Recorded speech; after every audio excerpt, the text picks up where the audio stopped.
legend, NFL Defensive Rookie of the Year, when football was a gladiator sport, man, and a Miami Dolphin legend, man, and can't thank this man enough for hopping in here.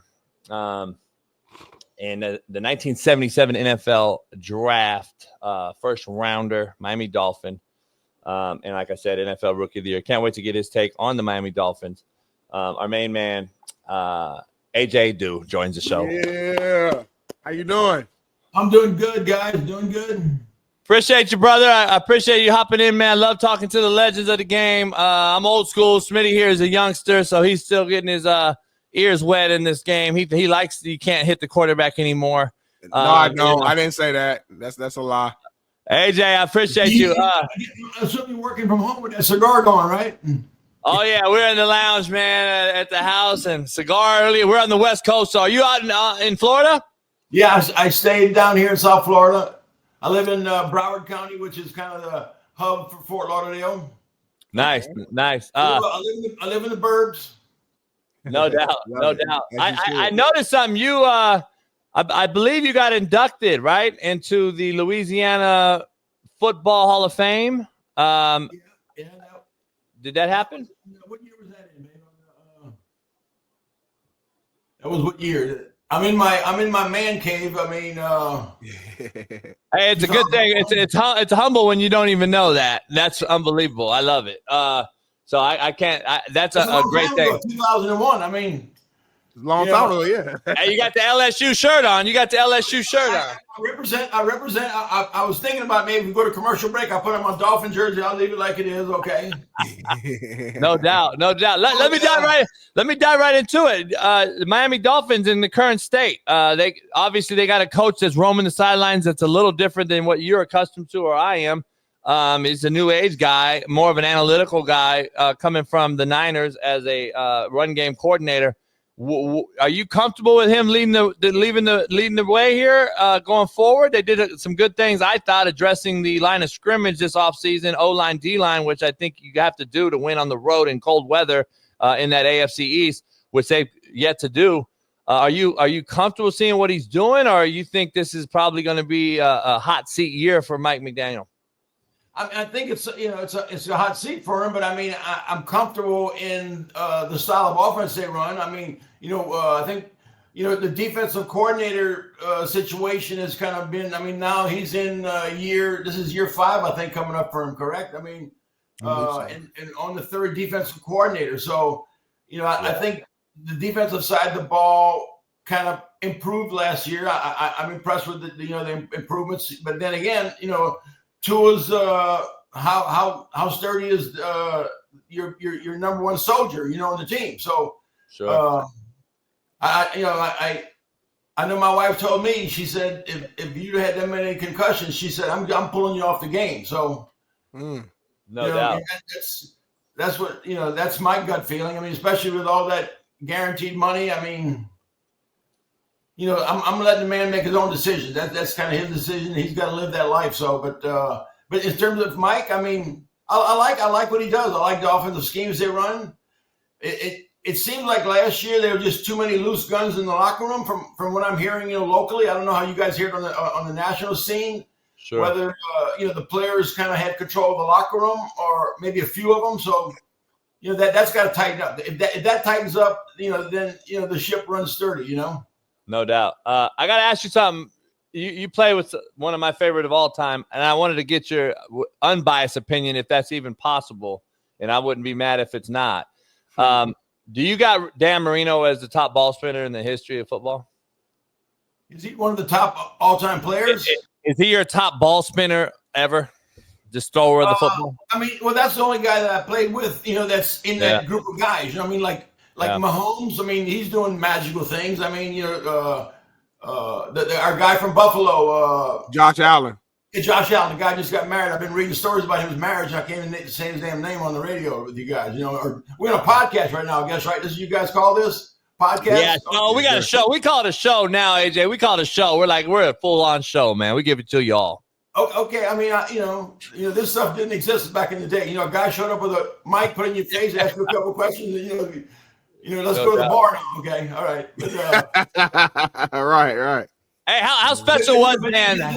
Getting back to Danny though, I think he is probably one of the greatest. I mean, the way he's, his release was so great. I mean, he trusted his throws into small windows. I mean, and he figures that I got so much velocity on it. If it's going to be picked, that guy better have some damn good hands.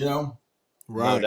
No doubt. 100%. We talked about, or JB kind of started off this segment, talking about today's era being a lot more softer and not being able to hit the quarterback as much as, the way you could back when you were hitting the quarterback. Kind of staying on the topic of Marino, do you think he would be even better if he played in this era because of the rule changes and the way the quarterbacks are protected? Well, they obviously protecting them more these days with the hit to the legs. I mean, you see some guys come around the corner busting their hump, and they kind of get pushed a little bit, throws them off balance. They fall on the guy's knees, and it's a 15. I mean, that to me that's ridiculous. I can see some of the damaging hits that occur. I mean, sometimes I think guys are playing a lot more rugged and more aggressive than they did back in my day. I mean, I had many shots to just take guys' spines out. I just didn't do that. I mean, it's kind of like that was in my DNA. Play the game hard, aggressively, and be the best you can be. But let's not take a guy's job away. No doubt. I know, man. I love it. And that's coming from a badass like yourself that we got to watch when I was a youngster. I got to ask you. I had a debate with a former player of mine yesterday about one of the, who he thought the greatest center was of all time. I believe you had the best center of all time. And knowing that when you guys went good versus good, which we used to do in football, nowadays you don't even go ones versus ones. But going up against Dwight Stevenson when you guys played, is he the greatest center in the history of football? I mean, you can say one of the greatest. I mean, I've never been down, in the negotiating room or the strategy room, like saying, let's put all the pieces together. But I remember so clearly that I used to love. I was kind of a freak of the game. I used to, come off the field, go over our few changes that we had to make in our defense, and then I'd go straight to the sideline and just follow the ball, like I'm a guy who's a sports writer, just covering the game up and down the sideline. Yeah, see ball, hit ball. Yeah. But so, I'm watching this guy, and I'm kind of going. I used to get double teamed. He would double block. I mean, he would take on the nose guard. He would take on the nose guard and all of a sudden see a safety coming in, and he would just take that one hand on that guy and bam, just knock him flat on his behind, And, when I saw that, I'm kind of going, this guy's he's magical. You just beast. He was unbelievable. I don't know if people really understand it, man. I don't think the new age group understands how good Dwight was at center, but we've had some great ones, but damn, I thought he was one. On the other side of the ball, my nemesis in college, Alabama, I ended up getting drafted 1 from LSU, Bob Baumhauer, number 2 from Alabama. We became roommates through training camp on the road. He's my best friend today. And, I'm this guy needs to be in the Hall of Fame. I mean, I don't know how he is not in the Hall of Fame when I see guys go in every year, especially what they call the senior class, the guys that are way past 5 and you can get in. I mean, I'm doing my best to try and get him on board, man. That guy was the most dominant nose tackle in the game and played a good, I think, 10, 11 seasons. So if you guys got any juice, get him going, man. No doubt. No, for sure. No, most definitely for sure. Going back to your career, just, I'm the young cat on the show. We got a lot of young people in the chat too. Kind of, I guess, educate them on, your era of play. And, I always ask this question anytime I have like legends on the show, just so I know. But what was your favorite memory during your time of playing? I mean, probably, the draft started everything off for me. I mean, I'm a kid from Reserve, Louisiana, which is, I don't know how many people on the show are Louisianians and know where I'm from, but it's a small little town, between New Orleans and Baton Rouge. Grew up as a gym rat.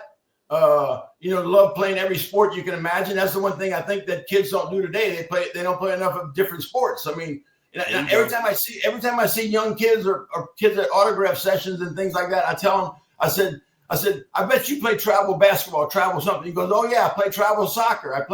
I said, have you ever tried playing any basketball, any tennis? My whole life I just competed. I used to have track meets in my yard when I was a kid. I mean, that's kind of how insane I was as far as being like a gym rat. But getting back to that, just the ability to get go to LSU. That's why I'm wearing my shirt, man. If without LSU, I wouldn't be here talking to you guys. I mean, they gave me an opportunity. A player from a town that we didn't have winning teams, but I just always balled. I thought that's kind of what you have to do. And then coming to the Dolphins, getting drafted by the Miami Dolphins was kind of an accident. I don't know if you guys understand, but I was supposed to be a second or third round draft pick coming out of college. I played in the Senior Bowl. The Miami Dolphins coaching staff was our staff, and I balled all week in practice. I was the defensive MVP, and leading up to the draft, a few teams started telling me that if I'm still on the board, they're going to take me. This is like picks, like the late picks, the teams in the 20s. And, back in those days, I think all we had was 26 or 28 teams, maybe even, right? So, all of a sudden the phone rings. The Buffalo Bills are on the phone. They say we're on the clock. We heard your agent is Howard Slusher. Howard Slusher was the most hated guy in the NFL in terms of player representation.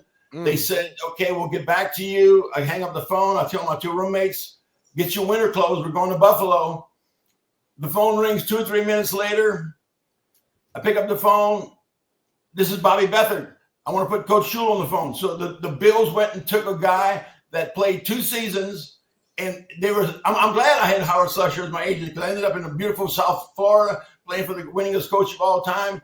And that's probably my most happiest moment as a professional before I even set foot on the field. As I got drafted by the Miami Dolphins, That's amazing. That's amazing. Hey, AJ, I'm going to toot your own horn, man, if you don't want to do it, because I know you're humble as hell. You had one of the greatest games in the history of football, in my opinion. I used to watch it on NFL films. You led personally against the Jets, the Dolphins, to the Super Bowl in that AFC Championship game. You had 3 picks, including a pick 6. Can you dive into that? Is that your greatest one-game moment in the history of your life?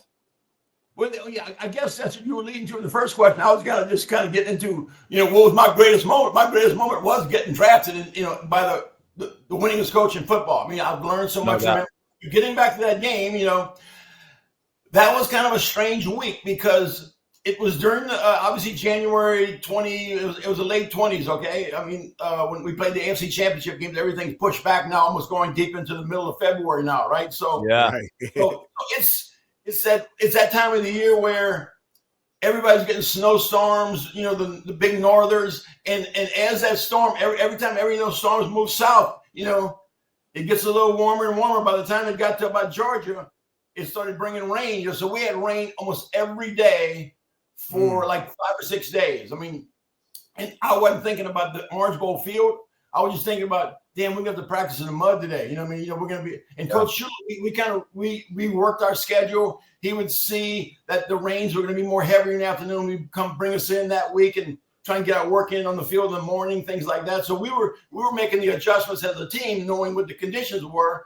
But when we showed up to the stadium, it was horrendous. So, I mean, I went out and warmed up, and my feet were just like going about almost up to my ankles in that slushy field. So I went and retooled my cleats, and I had some big boy spikes on. Back in the day, everything was like 3/8 or a half inch or something like that. So I went to like a 7/8 or 1 inch cleat. Man, I was like walking out of the locker room. I was afraid because they were so high up in there. But once I got on the field, man, my footing was good. So, but getting back to the game, I mean, those 3 picks were definitely the biggest moment of my career as a player, for sure. No doubt. That's unbelievable, man. The pick 6, I know you can go on YouTube and see it. I don't know if Bailey can find it, but I know you had the pick 6. Explain that pick 6. Wasn't it like backed up? But we were up 7-0, and I think there was maybe about 8 or 11 minutes somewhere in that almost to the halfway point of the last quarter there. And,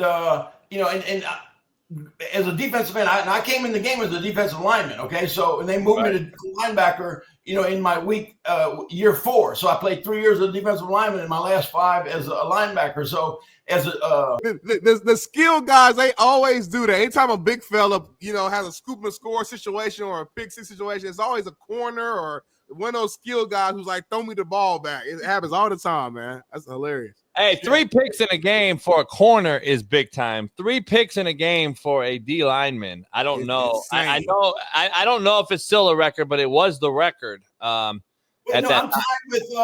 There's one other guy for playoff games. Okay, I mean just playoff games. There's a guy from the Patriots. He was a hell of a DB. Might have been. It might have. He tied me. I think it was maybe Samuel. Something Samuel? Oh. No. That's too. He's too young. It might have been like 6 or 7 years after this happened. But I saw that. I read that one day. I was just Googling to see most interceptions by a defensive player in playoff games. If you Google it, you might find it while you're sitting there with our conversation going on. No doubt. No doubt. So the field was a disaster. And then the most insulting thing that happened to me after the game, and I'm glad we beat the damn Jets and Yankee people, okay? Because the guy comes in the locker room and starts talking to me and asking me questions, and he kind of goes, "You must have felt comfortable out here playing in these conditions since you grew up in the marshes." You know, I'm kind of going, that was disgusting to tell me something like that. You know, you guy think I grew up in the bayou. I mean, you know, where I'm crawfishing every day instead of, you know, working my ass out on the field, right? Right, no doubt. Shit, I would be like, man, I just got 3 picks against the Jets. Talk about that Super Bowl. You guys get there, and obviously there was a daunting task there going up against the juggernaut. How was that Super Bowl game? Was it I mean, you're in year 4 or 5 at that point.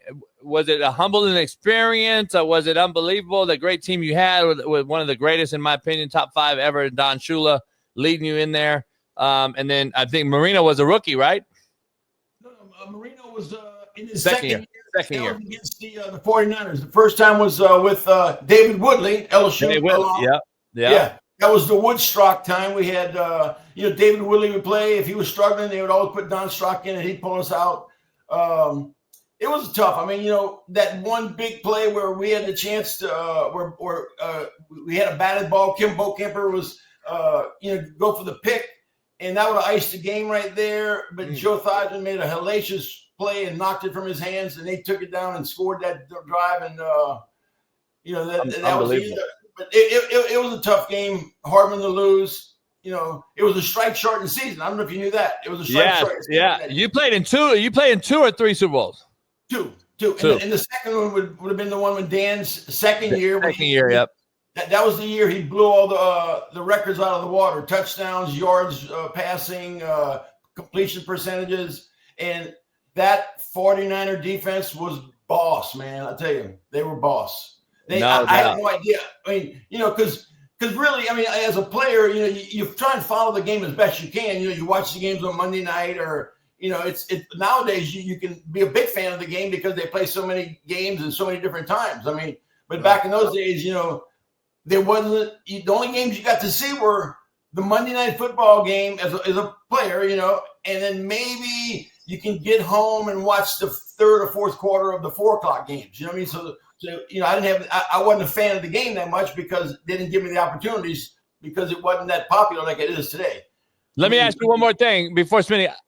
You can talk to me all morning if you want to. I don't care. No doubt. I love it. The 85 Bears goes down as one of the great teams also. Walter Payton led and that defense and Mike Singletary and all that stuff. You were the team that beat them that year on Monday Night Football, if I'm not mistaken. I remember watching that game as a youngster. How good was that team compared to that Niner defense when you played them? You got over the hump and beat that Bears team, but that Niner defense and that Bears defense, were those 2 of the best defenses during that era period? Oh, definitely. And in that year, I didn't play. I mean, in '85, I was out injured. Okay, I had gone through 3 surgeries that postseason.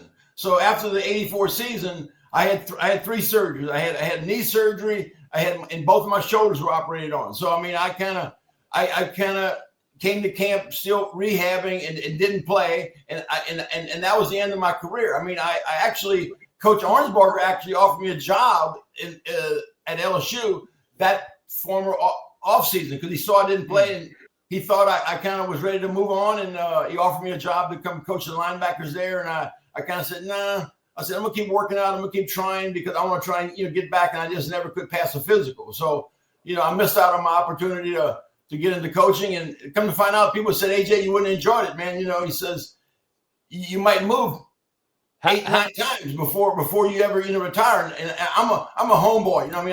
I've been in my house here for 40 years almost. I kind of. Let me ask something. How much was the talk in the locker room? You're playing there, early 80s and mid 80s.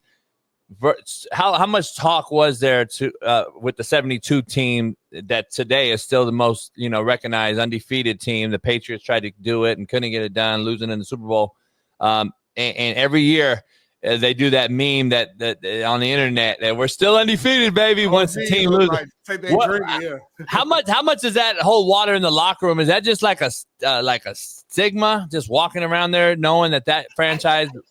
It might have been that way when I played. I think because in my generation, maybe for another, but the players today, I don't think even the guys in the Miami Dolphins team today, right? Yeah. If you ask them to name just 4 of the studs that are still, because a lot of those guys have passed. It's honestly, can you name 3 or 4 guys that played on the team that that are still alive, or even 3 or 4 of the superstars? They might not be able to pull that off. So, in the locker room when I played, yes, because when I came into the league, we still had about 13 or 14 of those guys still playing with me. Okay, so. Right. So I got the feeling, they kind of brought that atmosphere to the team about how great we are, and let's not forget about it kind of thing. So, but the players today, I don't think they get that. No, they don't. It's funny because Smitty and I argue the old versus the young, and there's a clip going around. There's a kid that got drafted by the Giants this year in Scadaboo, who's a good kid out of Arizona State, big running back. Remind me of Zonka. I saw him. Yeah. I saw the playoffs. Yeah, you saw him. I don't know how they hit. I was kind of going. They had him like going in the 6th and 7th round. Some of the guys, when he came off the board, I'm kind of going. The Giants, they made a good call there. I think they picked him in the 3rd round. Was it? I think so, 3rd or 4th. I'm not sure, but the point you made is he was on a show yesterday and literally did not know who Brett Favre was. And did not know who some of the legends were. And I tell Smitty all the time, Calvin Johnson, former, one of the greatest receivers ever. He said that, here, take a listen real quick. I want you to hear this. I got no idea who this is. There's no way. When were you born? 2002. He's an 02 baby. You just tell me you don't know who that is. This is making me sick, bro. Wait, I feel like I know his face, but I don't know. I can't tell you his name. One of the best receivers to ever play the game of football. He played for the Lions. Is Megatron? Yeah. Is it? Yeah. No, I thought he had a little bit more chocolate to him. I thought he was a little bit more darker than that. I wonder if he knew who Billy Sims was. Huh? So, AJ, this is my point to Smitty, and Smitty gets it too because he's a historian. But like these youngsters, that's why I bitch and moan as the old guy in the show. I'm like, these cats have no investment of who allowed them to get what they're getting now. Like, you don't know who that is. It's the youngsters, man. They're getting paid in college now. They're demanding trades in the NFL and don't even know who their greats were. It just, to me, it's a kind of a slap in the game's face. And I love the kid right there, Scadaboo, but it's like there's some. I hope it continues on because the young guys. Being a player, the most greatest thing they've done for us as veterans is they've always worked on getting our pension increased. When I left the game, the NFL sent me this little book every year. This is what your pension benefits are going to be. And, after my first or second year, I said, why they send me this book so early? I'm only 31 years old. I can't retire for 34 more years. And sure enough, that pension just has quadrupled since the time I quit playing. From having to get $2,800 a month, it's I don't want to say over the air because some guys are going to kind of go, you're lying. There's no way that's true. So as long as I'm alive, let them young boys keep bumping up our hey, I'm going to know all their damn names, okay? Shout out to the young boy, the young generation, JB. We help each other. The OGs help us. We help them. It's a full circle thing. Exactly. That strike we went through back in we missed 6 paychecks. Okay, I mean, they don't pay when you're on strike. They gave us all they gave us some kind of bonus to come back to work, but it wasn't even worth 1 paycheck back in those days. So that's exactly what I'm saying, Smitty. I mean, look, young boys, go Dogs, go. Hey, AJ, where are you at with the current college landscape? I know you're LSU legend and alum. Let me ask you, how are you when it comes to Coach Kelly and what they're doing there in a gauntlet of football in the SEC there, having to play the teams they have to play every year? Where are you at with their, are they ascending upwards or descending in your opinion? Oh, you mean the game itself? No, LSU itself. Oh, LSU. I mean, it's sometimes they look like they could be, a guy competing for the national championships. I mean, some games, but then when it comes to, the big money games, they're just not showing up every time. I mean, the game we pulled off against Alabama maybe 3 years ago on the 2-point conversion at the end, I thought that was gutsy, and I loved the call. Before the play was executed, I'm kind of going, that's the way to do it, Coach. Just put some pants on. Let's make it happen, okay? Were you sad to see Orgeron leave after winning the Natty? I mean, that kind of had a lot of hidden stories behind that. So I mean, he actually offered me a job. I went there one time just to say hello to him, and he says, "You want to come to work for me?" And I said, "What can I do?" He said, "Oh, we got this position called the analyst." And that was something that just started Saban, I think, created that whole offense and defensive analyst. Yep, analyst, right? And I said, "Well, Coach, I mean, I'd love to come back to LSU." I said, "But how much? What can I get? What can I pay you?" He said, "Oh, we're paying these guys $70,000-$80,000 a year, right?" But most of them are guys who were coaches who got fired and still had some juice coming in from their other, Yep. I said, I'm going to leave a job making more than that. I said, it's going to cost me $80,000 just to move my family here. You know what I mean? Yeah, If you want to pay for the move, I think, we can make it happen, but it never happened, So that's kind of AJ, it's more like it's either a young man's position, right? Like right after they get out of being a grad assistant, or it's a older guy's position that's already been a head coach and just there for 1 year. So that's kind of what they do now with those positions. Yeah, I agree. For sure. That's what it is. Smitty. Would you say, I know there's been arguments, would you say that 2019 when the last time LSU won the Natty? Would you say is that the greatest LSU football team of all time that particular year? There are some arguments out there. I mean, what's the other team they're comparing them against? Which team? Oh, you mean the greatest football team in college football or the LSU football? Well, college football. I mean, I can't. You got Joe Burrow, Jamar Chase, Justin Jefferson. I know that, but I'm not a big enough historian. I'm not a big enough historian of knowing who all the best college football teams were in other years. I mean, there were some animals when Ohio State was winning back-to-backs. I mean, Yeah. I mean, at that time, they probably, people were arguing that, as the game has grown. I mean, Ohio State probably only threw the ball 14 times a game in those days. I mean, so, now you've got all these guys. And here's I was a quarterback as a kid growing up. And then my coach moved me to offense and defensive line because I was the biggest kid on the team. I said, I could have been the first Ben Roethlisberger, if they wouldn't have, because in today's day and age, a dad would take his kid to go play for another team saying, my son's playing quarterback, playing quarterback. My dad said, just do what the hell the damn coach tell you to do. I mean, so it's kind of funny, Yeah, no doubt. As you can see, I get up the tracks a lot. Okay, you get that? Hey, what was my man's name? The Gray Ghost or whatever? Cannon, Billy Cannon, was that his name? Yeah, Billy Cannon. Yeah. That I know he played way back.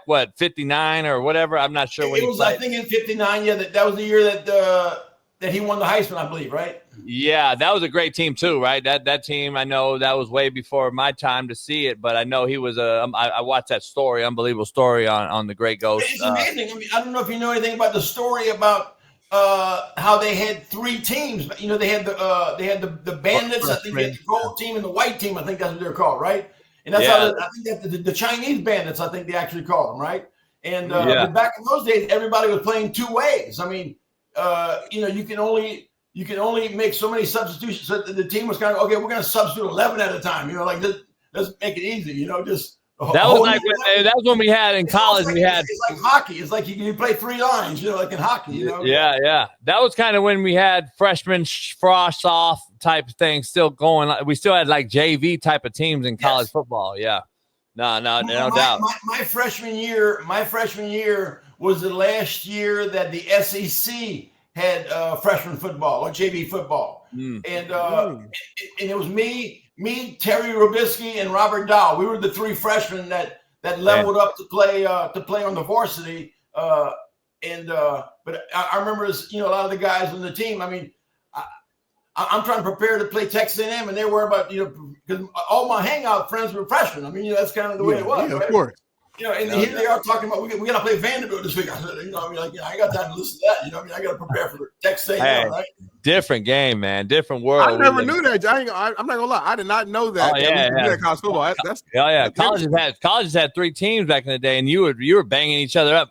Put it this way: when my dad played at Compton College before he went on to college, and my uncle played at Compton College before he went to UCLA in the '55, something like that. They would scrimmage the Rams and other teams in college. They would scrimmage the NFL team back then. Yeah, it was unbelievable. And they'd play like Army. They'd play like the Marine Corps. All their teams too. They would all play right here in LA. But they used to scrimmage the LA Rams. That's crazy. And it was a different world, man. It was a different world. And then still had to play like AJ saying, had to get ready to play USC that week or whoever. So it's a different world, man. Cats were playing. That's why I tell you one thing. I can promise you wasn't any walkthroughs. There was no walkthrough. Huh? The thing is, when I got to the NFL, we'd practice 2 days, and then we'd have a walkthrough at night. So we were kind of going, this is 3 days if you ask me. But the walkthroughs were almost no helmets, no pads, no nothing. It wasn't a walkthrough. It turned into like hell, I'm not going to let this guy block me. I'm going to run around upfield and try and get past him. And remember, freshmen couldn't play. Jim Brown, Ernie Davis, greatest backs of all. Syracuse couldn't play as a freshman, so they couldn't even play. So it's just a different world, man. Different girl. I was telling you about the 3 picks. I think there's one guy that's tied me, and there was another thing that I did when I went to LSU. I was 17 years old, and I didn't turn 18. I was a starter as a freshman. I started in week 3. The first 2 weeks I kind of was on second string, and I outplayed the guys, so they moved me up to the first string for week 3 to the rest of the season. I was a 17-year-old, and I didn't turn 18 till after we lost to Tulane. I don't know if you look at my freshman team, we were undefeated going into playing Alabama. They beat us pretty good. Then Tulane beat us next week. First time, and I think it was like 28 or 30 years, something like that. And then we went to the Orange Bowl and lost to Penn State. So we start off 7-0 because, we started off 8-0 because back then you only played 10 games, in the regular season. Now they're playing a 11 or 12 game schedule, I think it is, right? Well, 12 game, man, money, getting paid. Everybody's getting paid, right? So when I was 17, I didn't turn 18 until after that last regular season game. And I think that might have held up until when I saw it, the kid from Ohio State, the receiver, they said he was 17 when they were in the playoffs, when Ohio State was like the first. And I'm kind of going, damn, I think my record got beat, to be a starter as a freshman, still be 17 years old, regular season, right? So good, God bless the kid, I hope he has a good, successful career and better than mine. I hope he plays for 15 years. No doubt, man. Yeah. Jeremiah. Yeah. Hey, it's you young boy. You know the young stuff. Yeah, he's the youngster. I'm 31. I'm young. I ain't young. I ain't 19, 20. But yeah. Our producer's 20. What are you 30? What, you 30 something maybe? Yeah, sir. 31. Okay. See, I got three people say how many kids you have. I said I have none. I have 3 adults. Okay, I don't know my kids. Yeah. I got grandkids and 3 adults that raise them. Right? Yeah. You got grandkids our producer's age. I still got a good idea how to pick out somebody's age. Yeah. No doubt. Hey, AJ, man, it's been a pleasure. I love hearing the legends speak, man, and I can't thank you enough for coming on, be candid, and just being able to talk with us like this, man. And we'll have to do it again maybe during the season or something if you're available. I would love to. Okay, yeah, just y'all. Hey, look, when you call it candid, I call it transparency. That's what I tell people. I said, "Oh yeah, I'm the most transparent person you'll ever meet." Maybe not. Maybe you two guys feel the same way about yourself, but Yeah. no doubt. Love it, man. If you can't say how you feel or what you're thinking, I mean, just don't put yourself on the camera. That's all. Right. Can't live, man. No doubt. Yeah. AJ, we got to have you back on, man, during the season maybe and seeing how the Dolphins are doing. Yeah. Give me a shout out. I mean, I'll find a day to come on for you guys. I know it's been a while. You're trying to put some dates together. I was going around. I had 2 grandkids born over the last month and a half, 2 months. Oh, congratulations. Yes, Congrats. thank you so much. No doubt. Being a grandfather has changed my life. I'm telling you. No doubt. Yeah. I heard that. I've heard that, man. I congrats. I don't know if I'll ever do that. Yes, but, you will soon. Yeah, you probably. maybe you we'll probably see. will. My daughter's your age, Smitty, so we'll see. Yeah, at some point. AJ, can't thank you enough, brother. Good luck, and hopefully everything's all right, and with you and the family, and congrats on that, and hopefully we'll see you again soon. And I hope how your show's doing. Yeah, we're getting there. We're growing, man. We're growing. You guys been doing this show? Yeah, we're doing it. Yeah, Smitty and I have been together a couple of years now, and I've been doing this. I started it about 4 years ago, and Smitty and I have been doing it year 2. Yeah, so Yeah. It's getting better. You kind of got. Yeah. Once I joined, it got a lot better, and it's been just growing since then. So yeah. So you came on and now it's rolling. Yeah. We're gonna let them think that. Yeah, we're gonna let them think that, AJ. Well, let me know how today's results go, and I can kind of, if I want to pump your ratings up, I'll help you out, man. Don't worry about it. Hell yeah. No doubt. Hey, AJ, love it, man. Appreciate you, brother. Like he was saying, people are coming in the chat room. I mean, I don't know how that works. Maybe they they love you. They love you. They love you. Right here. Yep. Everybody say, "Hey, AJ." Okay. God bless you guys. Okay. All right, AJ. I appreciate you, brother. Talk to you soon. Okay. Thank you.